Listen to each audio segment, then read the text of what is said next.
It's a story about a farm in the 1850s in New England, and Brian Dennehy plays the father, I play the son, or one of the three sons, and Carla Gugino plays the love interest. Basically, you've got an old man, patriarchal farmer, played by Brian Dennehy in his 70s, who returns to a farm with his third and much younger wife. Starts out, of course, deciding that he's been alone too long, he's going to go out and purchase a wife, which he does. He makes some kind of a deal, some kind of a transaction with this beautiful young woman.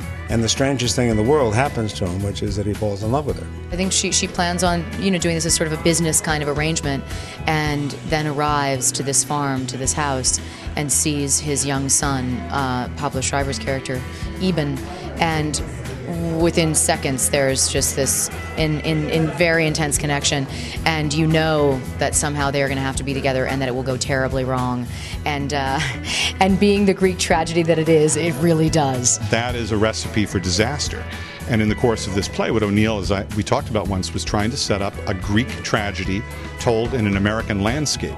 But he uses a sort of classic love triangle to do that. It's interesting that O'Neill, at age 34, 36, whenever he was when he wrote this, would say the worst thing that can possibly happen to you is to fall in love.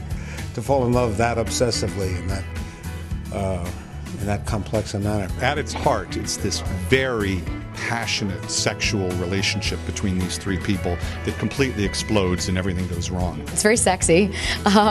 There definitely is a sort of this unbridled passion and desire, appropriately, which you don't see that often on stage. And also, I just think it's I feel so blessed. It's a group of such extraordinary actors. I think it's a masterpiece. It's an early masterpiece by O'Neill. I think it's the play where all of O'Neill's themes kind of came together. It's old-fashioned. It's written in a melodramatic way.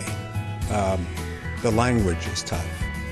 The phrasing is tough. The emotions are powerful. Is grand and operatic. He writes this massive piece of theater that demands to be huge and overwhelming, and so reaching those heights is a challenge, but I think one that we're all on board for.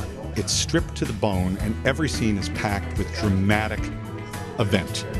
People are at each other's throats from the moment the curtain goes up, and it becomes very satisfying to experience catharsis, really, in the Greek sense of, oh my God, I can't believe this is happening. I can't believe these characters are going through this. And that's what happens. It's 100 minutes with no intermission, and so it really, you come in as an audience with us, and you are on the journey with us, and we all finish together. And there is something kind of amazing about that, I think, in allowing the audience, too, just to see how these characters get to the place that we get to. You're on the edge of your seat with a sort of sexual tension and just what is going to happen next to these characters.